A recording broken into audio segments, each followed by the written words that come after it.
In this video, you'll learn how to use Notion with a team for free. This guide will take you through the steps needed to set up your workspace and invite team members seamlessly. Begin by navigating to the Notion website.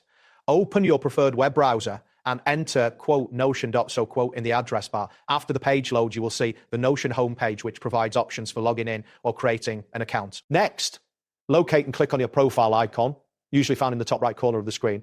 This action will open a drop-down menu with various options, including settings and workspace management. After that, select new workspace from the options available. This will prompt you to set up a new workspace where you can collaborate with your team effectively. Once the workspace setup screen appears, click on the option labeled For Work.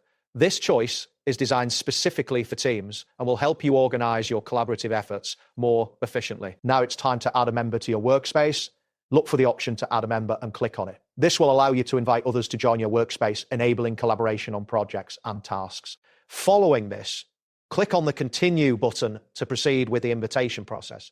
You will see a confirmation message indicating that the invitation has been sent to the specified email address. After confirming the invitation, you may need to click Continue again to finalize the setup. This step ensures that all settings are properly configured before you proceed to the next stage. Now, return to your profile by clicking on the profile icon again.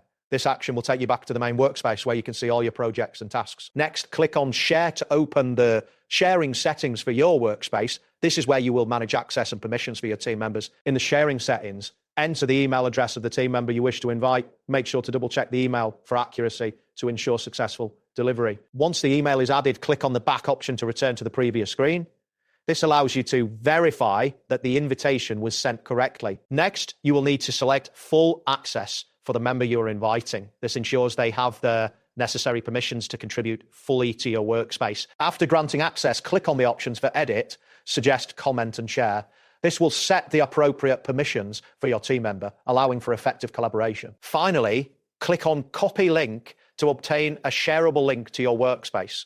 This link can be sent to your team members, providing them quick access to the shared space. That wraps up today's guide.